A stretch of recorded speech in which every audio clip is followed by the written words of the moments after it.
I begin in the name of God, the most gracious, the most merciful. फारस देश भी हिंदुस्तान और चीन के समान था और कई नरेश उसके अधीन थे। वहां का राजा महाप्रतापी और बड़ा तेजस्वी था और न्यायप्रिय होने के कारण प्रजा को प्रिय था। उस बादशाह के दो बेटे थे जिनमें बड़े लड़के का नाम शहरयार और छोटे लड़के का नाम शाहजमा था। दोनों राजकुमार गुणवान, वीर धीर और शीलवान थे। जब बादशाह का देहांत हुआ तो शहजादा शहरयार गद्दी पर बैठा और उसने अपने छोटे भाई को, जो उसे बहुत मानता था, तातार देश का राज्य, सेना और खजाना दिया। शाहजमा अपने बड़े भाई की आज्ञा में तत्पर हुआ और देश के प्रबंध के लिए समरकंद को, जो संसार के सभी शहरों से उत्तम और बड़ा था, अपनी राजधानी बनाकर आराम से रहने लगा। जब उन दोनों को अलग हुए 10 वर्ष हो गए तो बड़े ने चाहा कि किसी को भेजकर उसे अपने पास बुलाए। उसने अपने मंत्री को उसे बुलाने की आज्ञा दी और मंत्री यह आज्ञा पाकर बड़ी धूमधाम से विदा हुआ।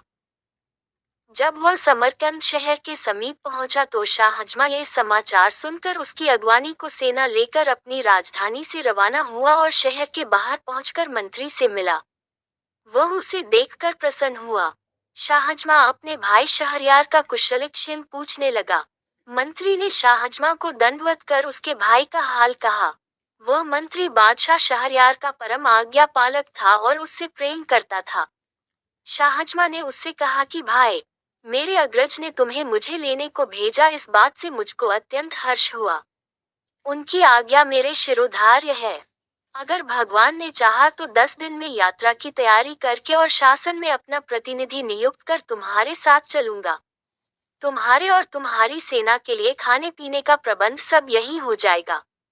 अतएव तुम इसी स्थान पर ठहरो। अतएव उसी स्थान पर खाने पीने आदि की व्यवस्था कर दी गई और वे वहां रहे। इस अवसर पर बादशाह ने यात्रा की तैयारियां की और अपनी जगह अपने विश्वास पात्र मंत्री को नियुक्त किया। एक दिन सायं अपनी बेगम से, जो उसे अति प्रिय थी, विदा ली और अपने सेवकों और मुसाहिबों को लेकर समरकंद से चला और अपने खेमे में पहुंचकर मंत्री के साथ बातचीत करने लगा। आधी रात होने पर उसकी इच्छा हुई कि एक बार बेगम से फिर मिल आऊं। वह सबसे छुपकर अकेला ही महल में पहुंचा। बेगम को उसके आने का संदेह तक न था। वह अपने एक तुच्छ और कुरूप सेवक के साथ सो रही थी। शाहजमा सोचकर आया था कि बेगम उसे देखकर अति प्रसन्न होगी।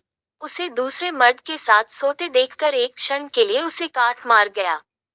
कुछ संभलने पर सोचने लगा कि कहीं मुझे दृष्टि भ्रम तो नहीं हो गया। लेकिन भली भांति देखने पर भी जब वही बात पाई तो सोचने लगा, ये कैसा अनर्थ है कि मैं अभी समरकंद नगर की रक्षा भित्ति से बाहर भी नहीं निकला और ऐसा कर्म होने लगा। वह क्रोधाग्नि में जलने लगा और उसने तलवार निकालकर ऐसे हाथ मारे कि दोनों के सिर कटकर पलंग के नीचे आ गए। इसके बाद दोनों शवों को पिछवाड़े की खिड़की से नीचे गड्ढे में फेंककर वह अपने खेमे में वापस आ गया। उसने किसी से रात की बात न बताई। दूसरे दिन प्रातः ही सेना चल पड़ी। उसके साथ के और सब लोग तो हंसी खुशी रास्ता काट रहे थे, किंतु शाहजमा अपनी बेगम के पाप कर्म को याद करके दुखी रहता था और दिनों दिन उसका मुंह पीला पड़ता जाता था। उसकी सारी यात्रा इसी कष्ट में बीती। जब वह हिंदुस्तान की राजधानी के समीप पहुंचा और शहरयार ने ये सुना तो वह अपने सारे दरबारियों को लेकर शाहजमा की अभ्यर्थना के लिए आया। जब दोनों एक दूसरे के पास पहुंचे तो अपने अपने घोड़े से उतर कर गले मिले और कुछ देर तक एक दूसरे की कुशलक्षेम पूछकर बड़े समारोह पूर्वक रवाना हुए। शहरयार ने शाहजमा को उस महल में ठहराया जो उसके लिए पहले से सजाया गया था और जहां से उद्यान दिखाई देता था। वह महल बड़ा और राजाओं के स्वागत योग्य था। फिर शहरयार ने अपने भाई से स्नान करने को कहा। शाहजमा ने स्नान करके नए कपड़े पहने और दोनों भाई महल के मंच पर बैठकर देर तक वार्तालाप करते रहे। सारे दरबारी दोनों बादशाहों के सामने अपने अपने उपयुक्त स्थान पर खड़े रहे। भोजनोपरांत भी दोनों बादशाह देर तक बातें करते रहे। जब रात बहुत बीत गई तो शहरयार अपने भाई को आतिथ्य गृह में छोड़कर अपने महल को चला गया। शाहजमा फिर शोकाकुल होकर अपने पलंग पर आंसू बहाता हुआ लौटता रहा। भाई के सामने वह अपना दुख छुपाए रहा, लेकिन अकेला होते ही उस पर वही दुख सवार हो गया और उसकी पीड़ा ऐसी बढ़ गई जैसे उसकी जान लेकर ही छोड़ेगी। वह एक क्षण के लिए भी अपनी बेगम का दुष्कर्म भुला नहीं पाता था। वह अक्सर हाय हाय कर उठता और हमेशा ठंडी सांसें भरा करता। उसे रातों को नींद नहीं आती थी। इसी दुख और चिंता में उसका शरीर धीरे धीरे घुलने लगा। शहरयार ने उसकी ये दशा देखी तो विचार किया कि मैं शाहजमा से तना प्रेम करता हूँ और उसकी सुख सुविधा का इतना ख्याल रखता हूँ, फिर भी सदैव ही इसे शोक सागर में निमग्न देखता हूँ। मालूम नहीं इसे अपने राज्य की चिंता खाई जाती है या अपनी बेगम का विछोह सताता है। मैंने इसे यहाँ बुलाकर बेकार ही इसे शोक संताप में डाल दिया। अब उचित होगा कि इसे समझा बुझाकर और उत्तमोत्तम भेंट वस्तुएं देकर समरकंद वापस भेज दूं ताकि इसका दुख दूर हो सके। ये सोचकर उसने हिंदुस्तान देश की बहुमूल्य वस्तुएं थालों में लगाकर शाहजमा के पास भेजी और उसका जी बहलाने के लिए तरह तरह के खेल तमाशे करवाए, लेकिन शाहजमा की उदासी कम नहीं हुई बल्कि बढ़ती ही गई। फिर शहरयार ने अपने दरबारियों से कहा कि सुना है यहाँ से 2 दिनों की राह के बाद एक घना जंगल है और वहाँ अच्छा शिकार मिलता है, इसलिए मैं वहाँ शिकार खेलने जाना चाहता हूँ। तुम लोग भी तैयार होकर मेरे साथ चलो और शाहजमा से भी चलने को कहो, क्योंकि शिकार में उसका जी लगेगा और उसका चित्त प्रसन्न होगा। शाहजमा ने निवेदन किया कि मेरी तबीयत ठीक नहीं है, इस कारण मुझे शिकार पर जाने से माफ करें। शहरयार ने कहा, अच्छी बात है, अगर तुम्हारा यही रहने को जी चाहता है तो रहो, लेकिन मैं तैयारी कर चुका हूँ, मेरे अपने भृत्यों के साथ शिकार के लिए जाता हूँ। शहरयार के जाने के बाद शाहजमा ने अपने निवास स्थान के द्वार अंदर से बंद कर लिए और एक खिड़की पर जा बैठा। वहां से शाही महल का उद्यान दिखाई देता था। शाहजमा सुवासित पुष्पों और पक्षियों के कलरव से अपना जी बहलाने लगा, लेकिन मकान और बाग की शोभा से जी बहलाने पर भी उसे अपनी पत्नी के दुराचार की कचोट बनी रहती। जब संध्या हुई तो शाहजमा ने देखा कि राजमहल का एक चोर दरवाजा खुला और उसमें से शहरयार की बेगम 20 अन्य स्त्रियों के साथ निकली। वे सब उत्तम वस्त्रों और अलंकारों से शोभित थीं और इस विश्वास के साथ कि सब लोग शिकार पर चले गए हैं, बाग में आ गईं। शाहजमा खिड़की में छुपकर बैठ गया और देखने लगा कि वे क्या करती हैं। दासियों ने उन लबादों को उतार डाला जो पहनकर वे महल से निकली थीं। अब उनकी सूरत स्पष्ट दिखाई देने लगी। शाहजमा को ये देखकर आश्चर्य हुआ कि जिन 20 को उसने स्त्री समझा था उनमें से 10 हबशी मर्द थे। उन 10 ने अपनी अपनी पसंद की दासी का हाथ पकड़ लिया। सिर्फ बेगम बगैर मर्द की रह गई। फिर बेगम ने आवाज दी, मसूद, मसूद। इस पर एक हृष्ट पुष्ट हबशी युवक जो उसकी आज्ञा की प्रतीक्षा में था एक वृक्ष से उतरकर बेगम की ओर दौड़ा और उसका हाथ पकड़ लिया। उन 11 हबशियों ने 10 दासियों और बेगम के साथ क्या किया उसका वर्णन मैं लज्जावश नहीं कर सकूंगा। इसी भांति वे आधी रात तक बाग में विहार करते रहे। फिर बाग के हौज में नहाकर बेगम और उसके साथ आए 20 मर्द औरतों ने अपने कपड़े पहने और जिस चोर दरवाजे से आए थे उसी से महल में चले गए और मसूद भी बाग की दीवार फांदकर बाहर चला गया। ये कांड देखकर शाहजमा को घोर आश्चर्य हुआ। उसने सोचा कि मैं तो दुखी हूँ भी, मेरा बड़ा भाई मुझसे भी अधिक दुखी है। यद्यपि वह अत्यंत शक्तिशाली और वैभवशाली है, तथापि इस दुष्कर्म को रोकने में असमर्थ है। फिर मैं इतना शोक क्यों करूं? जब मुझे मालूम हो गया कि यह नीच कर्म संसार में अक्सर ही होता है तो मैं बेकार ही स्वयं को शोक सागर में डुबोए दे रहा हूँ। ये सोचकर उसने सारी चिंता छोड़ दी और साधारण रूप से रहने लगा। पहले उसकी भूख मिट गई थी, अब वह जाग गई और वह नाना प्रकार के स्वादिष्ट व्यंजन मंगाकर खाने लगा और संगीत नृत्य आदि का आनंद लेने लगा। जब शहरयार शिकार से लौटा तो शाहजमा ने बड़ी प्रसन्नतापूर्वक उसका स्वागत किया। शहरयार ने उसे शिकार किए हुए बहुत से जानवर दिखाए और कहा कि बड़े खेद की बात है कि तुम शिकार पर नहीं गए, वहां बड़े आनंद की जगह है। शाहजमा बादशाह की हर बात का हंसी खुशी उत्तर देता था। शहरयार ने सोचा था कि वापसी पर भी शाहजमा को दुख और शोक में डूबा पाएगा, लेकिन इसके विपरीत उसे प्रसन्न और संतुष्ट देखकर बोला, ए भाई, भगवान को बड़ा धन्यवाद है कि मैंने थोड़ी ही अवधि में तुम्हें प्रसन्न और व्याधिमुक्त देखा। अब मैं तुम्हें सौगंध देकर एक बात पूछता हूँ, तुम वह बात जरूर बताना। शाहजमा ने कहा, जो बात भी आप पूछेंगे मैं अवश्य बताऊंगा।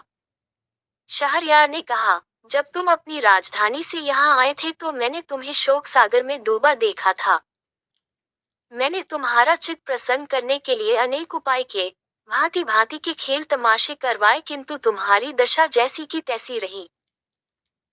मैंने बहुत सोचा कि इस दुख का कारण क्या हो सकता है, किंतु इसके सिवा कोई कारण समझ में नहीं आया कि तुम्हें अपनी बेगम के विछोह का दुख है और राज्य प्रबंध की चिंता है।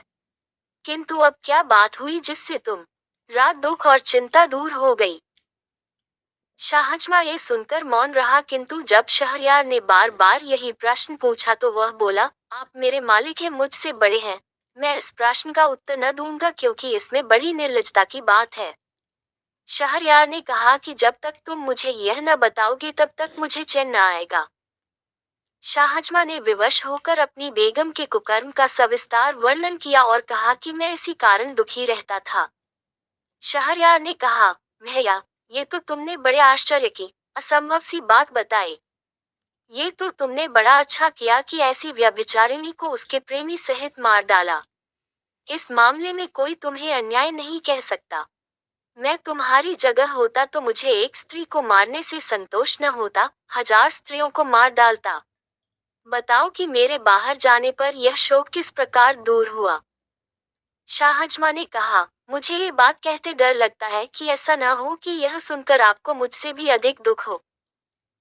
शहरयार ने कहा कि भाई, तुमने ये कहकर मेरी उत्कंठा और बढ़ा दी है, मुझे अब इसे सुने बगैर चैन न आएगा, इसलिए यह बात जरूर बताओ।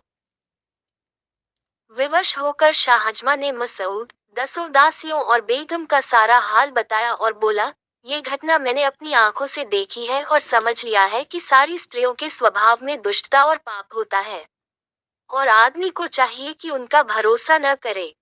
मुझे ये सारा कांड देखकर अपना दुख भूल गया है और इसीलिए मैं निरोग और प्रसन्नचित्त दिखाई देता हूँ।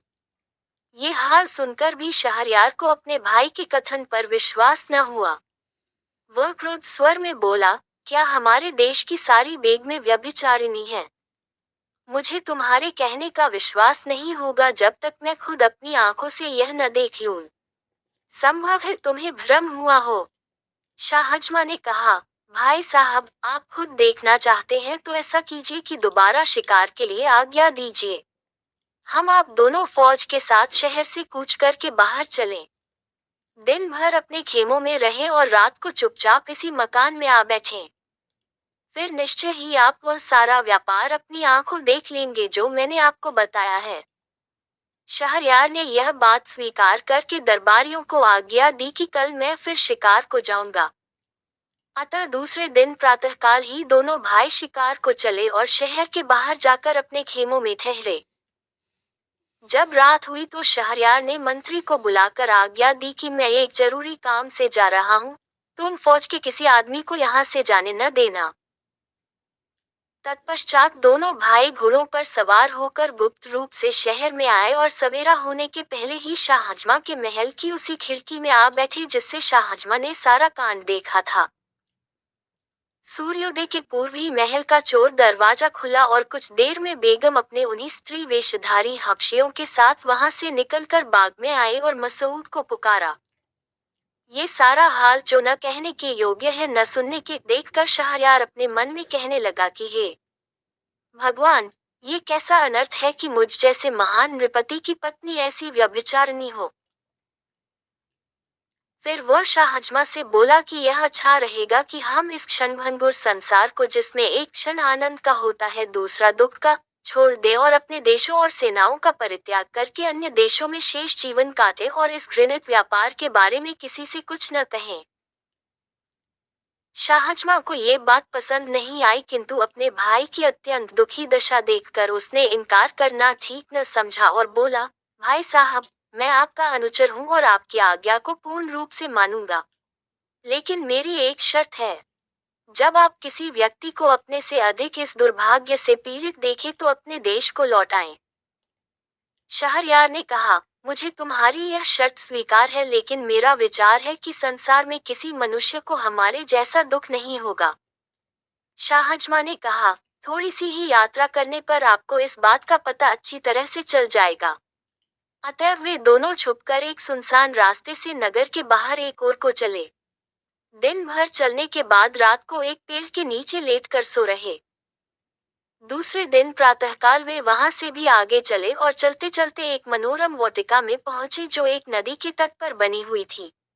इस वाटिका में दूर दूर तक घने और बड़े बड़े वृक्ष लगे थे। वहां एक वृक्ष के नीचे बैठकर वे सुस्ताने लगे और बातचीत करने लगे।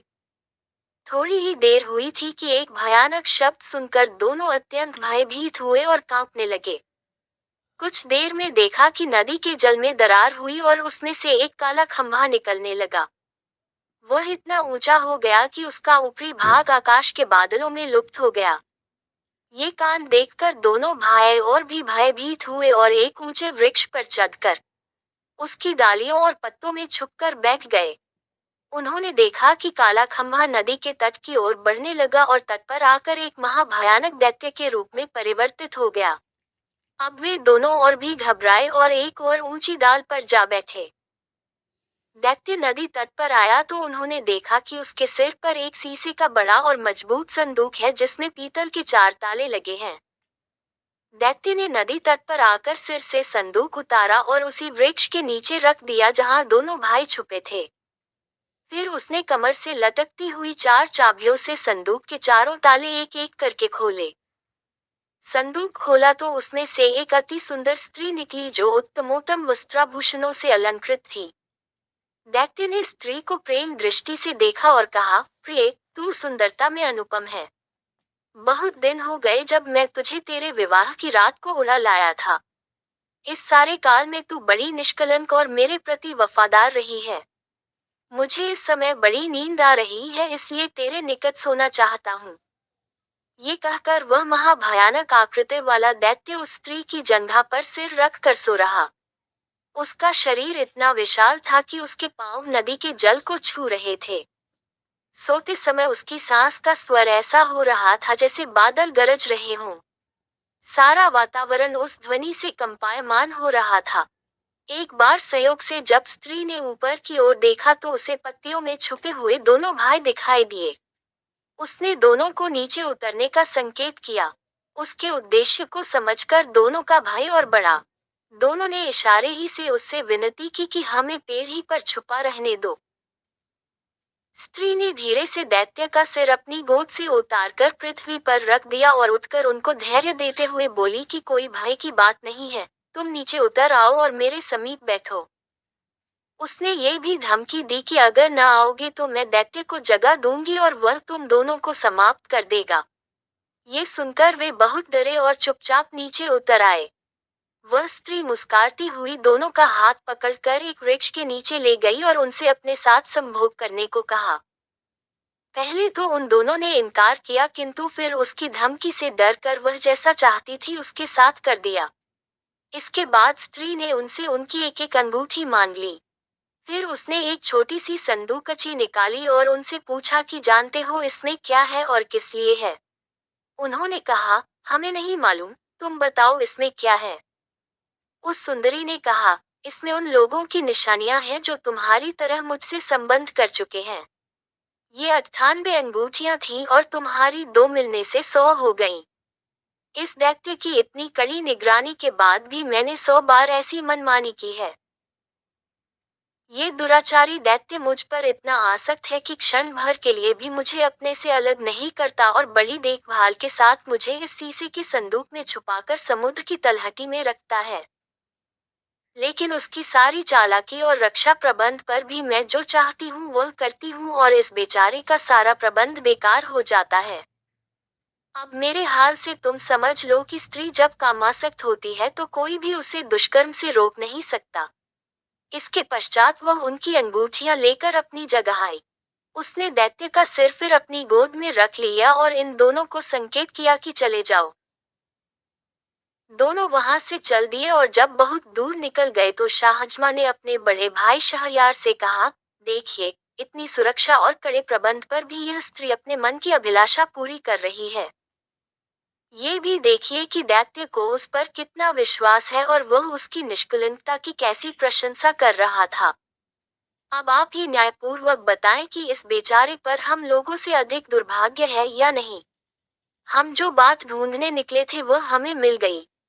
अब हमें चाहिए कि अपने अपने देशों को चले और किसी स्त्री से विवाह न करें क्योंकि शायद ही कोई स्त्री निष्पाप हो। चुनांचे शहरयार ने अपने छोटे भाई के कहने के अनुसार ही काम किया और वहां से दोनों शहरयार की राजधानी को चले। 3 रातों बाद वे अपनी सेनाओं में पहुंचे। शहरयार ने आगे शिकार पर न जाना चाहा और राजधानी को वापस आ गया। महल में जाकर उसने मंत्री को आज्ञा दी कि वह बेगम को ले जाकर मृत्युदंड दे। मंत्री ने बादशाह की आज्ञानुसार ऐसा ही किया। फिर शहरयार ने 10 व्याभिचारिणी दासियों को अपने हाथ से मार डाला। इसके बाद शहरयार ने सोचा कि कोई ऐसा उपाय करूं कि विवाह के बाद मेरी बेगम को कर्म का अवसर ही ना पा सके। अतः उसने निश्चय किया कि रात को विवाह करूं और सवेरे ही बेगम को मरवा दूं। तत्पश्चात उसने अपने भाई शाहजमा को विदा किया। वह शहरयार की दी हुई अमूल्य भेंटों को लेकर अपनी सेना के साथ समरकंद चला गया। शाहजमा के जाने का बाद अपने प्रधानमंत्री को आज्ञा दी कि वह विवाह हेतु किसी सामंत की बेटी को लाए। प्रधानमंत्री ने एक अमीर की बेटी ला खड़ी की। शहरयार ने उससे विवाह किया और रात भर उसके साथ बिताकर सुबह मंत्री को आज्ञा दी कि इसे ले जाकर मार डालो और रात के लिए फिर किसी सरदार की सुंदरी बेटी मेरे विवाहार्थ ले आना।